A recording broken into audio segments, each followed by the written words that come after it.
तुला राशि। अब देखिए, तुला राशि के गुरु कारक नहीं होते, क्योंकि तुला राशि स्वयं शुक्र की राशि है और गुरु भी जाकर शुक्र की राशि वृषभ राशि में अष्टम स्थान पर बैठ गए।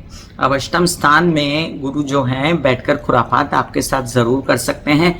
मोटापे से बचना, डायबिटीज से बचना, किसी भी प्रकार की गले या कह सकते हैं आप पेट या एनस या नीचे के पैर या हिप्स, इनसे रिलेटेड कोई परेशानी है, कोई चोटें लगी हैं, उसमें कुछ आपको इन चीज़ों में नुकसान हुआ, कोई लीवर में नुकसान हुआ है, या आपको किसी प्रकार से कोई एसिडिटी से रिलेटेड प्रॉब्लम, गाल ब्लैडर में स्टोन है, तो इन सब चीज़ों से रिलेटेड आपको सावधानियां बरतनी पड़ेंगी।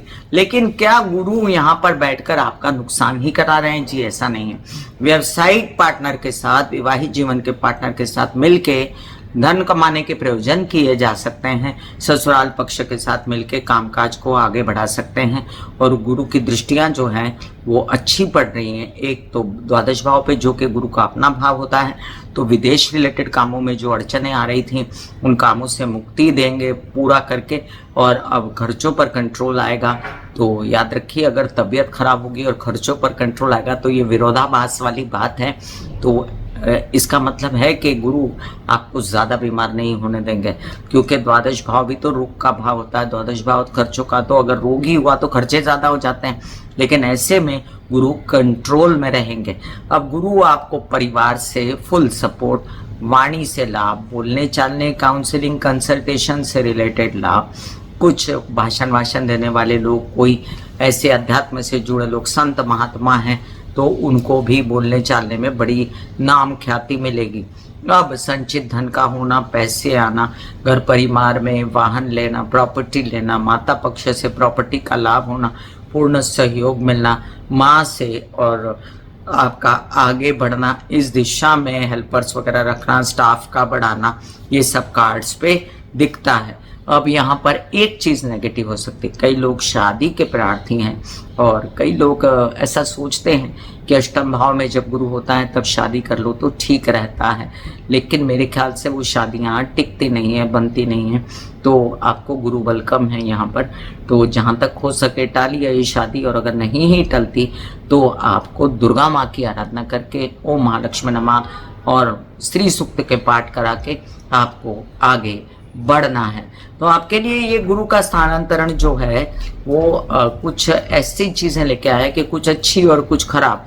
ऐसे में आपको सारे उपाय शुक्र के करने चाहिए, उनका मैं डिस्क्रिप्शन में लिंक डाल देती हूँ। लक्ष्मी माँ की जमकर पूजा करनी चाहिए, और आप जो हैं साथ साथ अपनी तबीयत का भरपूर ध्यान रखें। तो चलिए अब हम जानते हैं कि आप लोगों को गुरु के क्या उपाय करने चाहिए। अब गुरु के बड़े ही सिंपल से कुछ उपाय हैं जो चलते फिरते बिना पैसे के कर सकते हैं। अब हमेशा ऐसे ही उपाय बताती हूँ जो बिना पैसे के किए जाए। देखिए, मैंने पिछले अपने वीडियो में गुरु के नक्षत्र बदलने पर कहा था, और मैं फिर दोहराती हूँ, आप कृपया वो वीडियो भी देखें कि आप अपने घर के ईशान कोने में मंदिर की स्थापना करें। आप अगर ऐसा नहीं कर सकते तो कम से कम हफ्ते में एक दिन या रोज हो सके तो रोज किसी मंदिर को विजिट कर दिया करें। अपने घर में नियमित रूप से पूजा पाठ का चलन रखें, जिससे आपके घर में, आपके शरीर में, आपकी बुद्धि में गुरु तत्व का विकास हो। इसके साथ आपके अपने कोई गुरु होंगे तो आप अपने गुरु की पूर्ण जो है इज्जत और आदर करें, मान सम्मान करें हर स्थिति में, जिससे गुरु तत्व आपके साथ हमेशा रहे। आपकी प्रथम गुरु होती है आपकी माँ, आपके पिता, तो उनके पैर छुएं, उनका आदर सम्मान करें, उनको कोई कमी ना होने दें। तो ये भी गुरु का बहुत बड़ा उपाय है। अब गुरु के लिए हल्दी का सेवन बहुत ही ज्यादा इम्पोर्टेंट माना गया है। लोग हल्दी की गांठ बांध बांध के शादी के लिए अपने पर्स में और अपने हाथों पर लगाते हैं। मैं यहाँ पर हल्दी खाने के लिए बोल रही हूँ। कच्ची हल्दी अगर आपके शहर में मिलती है तो अच्छी बात है, नहीं तो सूखी हुई हल्दी, आप उससे एंटीबायोटिक की तरह भी काम होता है उसका। और थोड़ा आप दूध में मिलाकर, तो दूध क्या है? चंद्रमा है। हल्दी क्या है? गुरु है। गुरु चांदनी योग बन जाता है। और ये छोटी छोटी बातें हैं जो हम नजरअंदाज कर जाते हैं।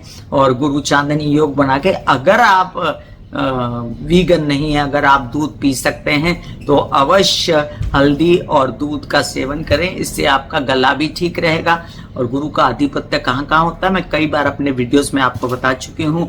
आपके गले पे होता है, आपके पेट पे होता है, आपके हिप्स में होता है, आपके नीचे के पैर में होता है, आपके ज्ञान में होता है, आपके हर प्रकार से आपके संतान पक्ष पर गुरु का आधिपत्य होता है, आपके व्यवसाय पर गुरु प्रभाव रखते हैं। इसके साथ गुरु आपके जो है नौकरी पेशा है और उन्नति है या अध्यात्म में रुचि है उस पर अपना प्रभाव रखते हैं। गुरु आपके जीवन में पैसा लाते हैं, धन लाते हैं और क्या कहते हैं समृद्धि लाते हैं। इसके साथ आपकी ख्याति लाते हैं, अच्छी वाली। आपकी बदनामी नहीं होती अगर गुरु अच्छा बैठा होता है, और अगर अच्छा नहीं बैठा होता तो बदनामी होती है। तो ये सब बातें जो हैं गुरु के कंट्रोल में हैं। तो अगर आप कुछ ऐसा काम करते हैं जैसे हल्दी और दूध का सेवन या सिर्फ हल्दी और पानी का सेवन, तो भी वो हल्दी कच्ची हल्दी की भी सब्जी बना के या अपने घर में सब्जी में डाल के आप खा सकते हैं। अब दूसरी बात मैं आपको बताऊं कि गुरु जो है वो येलो कलर का प्रतीत होता है आसमान में। तो अपने घर में लाइट पेल येलो के कलर्स करना, अपने कुशन्स, अपनी चादरें या अपने अपर बॉडी में पहनना, इससे भी गुरु तत्व का विकास होता है। अब आप माथे पर कहेंगे, अब मैं कॉमन से उपाय बता रही हूँ जिसका मैं डिस्क्रिप्शन में लिंक डाल भी चुकी हूँ। हल्दी, चंदन और केसर और गंगा जल का तिलक। अब बहुत लोग बोलते हैं हल्दी केसर का तिलक लगा दो, लेकिन गंगा जल डालने से उसमें जो है गुरु चांदनी योग फिर हो जाता है। गंगा जल क्या है? चंद्रमा। गुरु क्या है? आपस में मित्र है चंद्र के साथ। इसी तरह जो गुरु महाराज हैं वो हल्दी की गांठ को पीले वस्त्र में पीले धागों से बांध के अपने पॉकेट में रहने से भी, अब वो सबको नहीं करना है। जो शादी के लिए वर वधू ढूंढ रहे हैं या जिनको रास आते हैं गुरु, जिनके कारक हैं, तो उनके लिए ये उत्तम उपाय है। इसके अलावा गुरु जो हैं वो निवास करते हैं केले के वृक्ष में भी। तो केले का वृक्ष अगर आपके घर में इतनी जगह है तो लगाइए, नहीं तो कहीं मंदिर के प्रांगण में कहीं भी है तो उसको जाकर गुरुवार के दिन जल अवश्य चढ़ाएं। ये वर वधू के लिए बहुत ज़्यादा अच्छा सिद्ध होता है। कई लोग पीपल के वृक्ष को भी गुरु के समान ही मानते हैं, तो कई लोग जाकर दूध भी चढ़ाते हैं। भले आपने घर में भगवान का स्नान किया है तो वो दूध जाके आप पीपल के वृक्ष में चढ़ा सकते हैं। बहुत सारे उपाय हैं गुरु के। पीले चने की दाल जो है वो भिगो के आप शिव जी पर चढ़ा सकते हैं। बेसन खा सकते हैं, बेसन और दूध मिक्स करके अपनी बॉडी पे लगा सकते हैं। तो मेरे लिए अभी फिलहाल काफ़ी हो गए आपके लिए उपाय। और जो कॉमन से उपाय हैं जिसका कोई पैसा नहीं लगता, ये गुरु है। विष्णवे नमः का जाप करना या हरे कृष्णा का जाप करना या लक्ष्मी नारायणाय नमः का जाप करना भी गुरु की ही कृपा मानी जाती है। या किसी गुरु के संग में रहना और साथ में उनके मंत्र जाप करना भी आप पर गुरु कृपा ही होती है।